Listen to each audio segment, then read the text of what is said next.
The first series, first group, Mashing Energy for Intent. Don Juan gave me explanations which covered all the nuances of every group of magical passes which are the core of the Long Tensegrity series. Energy which is essential for handling intent, he said when he was explaining to me the energetic implications of this group, is continuously dispelled from the vital centers located around the liver, pancreas, and kidneys, and settles down at the bottom of the luminous sphere that we are. This energy ought to be constantly stirred and rerouted. The sorcerers of my lineage were very emphatic in recommending a systematic and controlled stirring of energy with the legs and feet. However, long walks, which were an unavoidable feature of their lives, resulted in an excessive stirring of energy which served no purpose. In Don Juan's view, energy for intending that was stirred up excessively ended up further depleting the centers of vitality, and long walks were their nemesis something causing misery, for this reason. The inflow of excessive energy had to be balanced by the execution of specific magical passes performed while they were walking. Don Juan Matus told me that this set of 15 magical passes functions to stir energy with the feet and legs, and was considered by the shamans of his lineage to be the most effective way of doing what they called mashing energy. He stated that each of the steps is a magical pass which has a built-in control for the mashing of energy. Practitioners can repeat these magical passes hundreds of times, if they so desire, without worrying about an excessive stirring of energy. The first 5 magical passes of this group allow practitioners a quick surge of energy, in cases when energy is needed in the midsection or the groin, or, for instance, when they need to perform a long-distance run or a quick climbing of rocks or trees. 1. Grinding energy with 3 toe pivots of the feet. Among other things, this pass is used to gain balance for the passes which follow. The feet start about shoulder length apart, pointing straight ahead. The body pivots on the balls of the feet from right to left and left to right in unison. The heels are slightly off the ground while swiveling, and touch the ground when the feet reach the maximum slant. The first movement is to the left. After the third touch of the heels to the right, the feet return to a straight position. For each of the first 3 passes, there is a pause that lasts an instant, and then the feet are swiveled 3 times again. The effect of these passes is increased by making the grinding of energy a discontinuous affair. It is important to notice that in all the first 3 magical passes of this series, a key issue is the engagement of the arms, which move back and forth briskly. The arms are kept bent at the elbows with the hands pointing out, palms facing each other. The arms move with an impulse from the shoulders and the shoulder blades. This movement of the arms in unison with the legs, as in walking, the right arm moves when the left leg moves, and vice versa, accounts for a total engagement of the limbs and the internal organs, figures 20-21. A physical byproduct of grinding energy in this fashion is an increase in circulation in the feet, calves, and thighs up to the groin area. Shamans throughout the centuries have also used it to restore flexibility to limbs that were injured in daily use. 2. Grinding energy with 3 heel pivots of the feet. In the second pass, the weight of the body is shifted to the heels, and the pivoting is done on them with the toes slightly off the ground while swiveling, and touching the ground when the feet reach the maximum slant. The feet are swiveled on the heels, in the same manner as in the previous magical pass, 3 times. A physical byproduct of this magical pass is a quick surge of energy for instances of running or fleeing danger, or for anything that requires a quick intervention. 3. Grinding energy by a sideways slide of the feet. Both feet, pivoting on the heels, move to the left, they pivot on the balls of the feet to the left again. Next, they pivot a 3rd time, still to the left, but on the heels again, figures 22, 23, 24. The sequence is reversed by pivoting on the heels to the right, next, on the balls of the feet to the right, and then on the heels again, to the right. A physical consequence of these 3 magical passes is the spurring of the circulation in the total body. 4. Mixing energy by striking the floor with the heels. This magical pass resembles walking in place. The knee moves up briskly while the tip of the foot rests on the ground. The weight of the body is carried by the other leg. The body weight shifts back and forth, resting on whichever leg stays put, while the other one performs the movement. The arms are moved in the same fashion as in the previous magical passes, figure 25. A physical consequence of this magical pass and the following one is very much like that of the three preceding magical passes, a sensation of well-being that permeates the pelvic region after performing the movements. 5. Mixing energy by striking the ground with the heels 3 times. This magical pass is exactly like the preceding one, with the exception that the movement of the knees and feet is not continuous. It is interrupted after the heels are brought to the ground 3 times, in an alternating fashion. The sequence is left, pause right, and so on. 6. Gathering energy with the soles of the feet and moving it up the inner legs.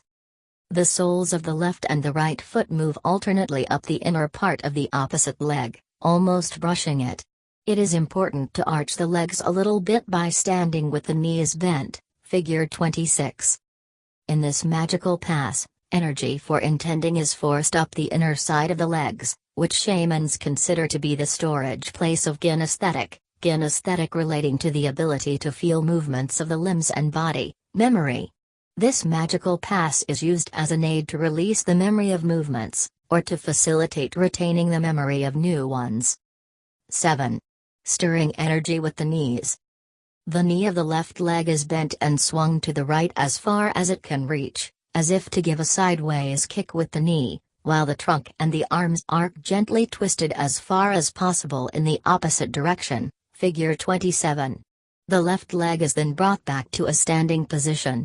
The same movement is performed with the right knee, alternating then back and forth. 8. Pushing the energy stirred with the knees into the trunk.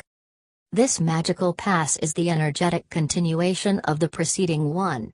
The left knee, bent to the maximum, is pushed up as far as possible into the trunk. The trunk is bent slightly forward. At the moment the knee is pushed up, the tip of the foot points to the ground, figure 28. The same movement is performed with the right leg, alternating then between the 2 legs. Pointing the foot to the ground ensures that the tendons of the ankles are tense, in order to jolt minute centers there where energy accumulates. Shamans consider those centers to be perhaps the most important in the lower limbs, so important that they could awaken the rest of the minute energy centers in the body through the performance of this magical pass. This magical pass and the preceding one are executed together for the purpose of projecting the energy for intending gathered with the knees up into the 2 centers of vitality around the liver and the pancreas. 9. Kicking energy in front and in back of the body. A front kick of the left leg is followed by a hook kick to the back with the right leg, figures 29, 30. Then the order is reversed and a front kick is made with a right leg, followed by a hook kick to the back with the left leg. The arms are kept to the sides, because this magical pass engages only the lower limbs, giving them flexibility.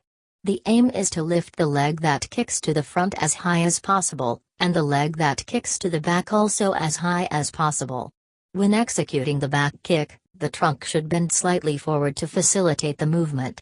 This slight bending forward of the trunk is used as a natural means of absorbing the energy stirred with the limbs. This magical pass is performed to aid the body when problems of digestion arise, due to a change in diet, or when there is a need to travel over great distances. 10. Lifting energy from the soles of the feet. The left knee is bent acutely as it is lifted toward the trunk, as far up as possible. The trunk is bent slightly forward, almost touching the knee. The arms jut down, making a vice that grabs the sole of the foot, figure 31. The ideal would be to grab the sole of the foot in a very light fashion, releasing it immediately. The foot comes down to the ground as the arms and hands, with a powerful jolt that engages the shoulders and pectoral muscles, lift up along the sides of the legs to the level of the pancreas and spleen, figure 32. The same movements are performed with the right foot and arm, lifting the hands from the feet to the level of the liver and gallbladder. The movements are performed alternating between the two legs. As in the case of the previous magical pass, bending the trunk forward allows the energy from the soles of the feet to be transferred to the two vital centers of energy around the liver and the pancreas. This magical pass is used to aid the attainment of flexibility, and to relieve problems of digestion. Shamans call the last 5 magical passes of this group steps in nature. They are magical passes that practitioners can perform as they walk, or conduct business, or even as they are sitting, talking to people. Their function is gathering energy with the feet and using it with the legs for situations in which concentration and the quick use of memory are required. 11. Pushing down a wall of energy. The left foot, with the knee acutely bent, is lifted to the height of the hips, then it pushes forward with the tip of the foot arched upward, as if pushing away a solid object. Figure 33. As soon as the foot is brought down, the right foot is lifted in the same fashion and the movement is repeated, alternating the feet.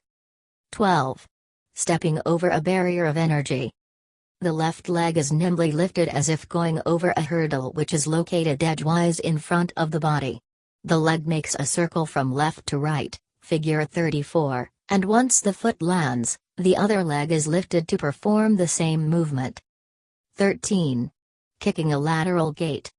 This is a kick push with the soles of the feet.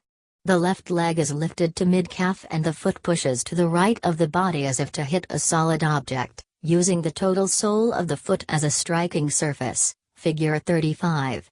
The foot is retrieved into the left side, and the same movement is repeated with the right leg and foot. 14. Cracking a nugget of energy.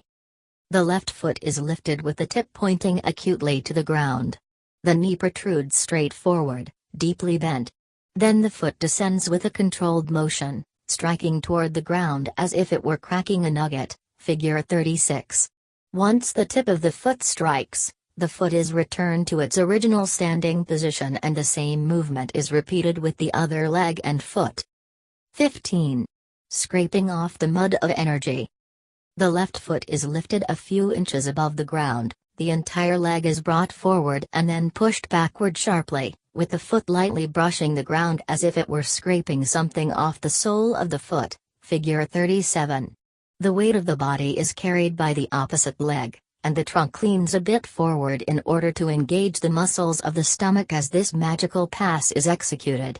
Once the left foot returns to its normal position, the same movement is repeated with the right foot and leg.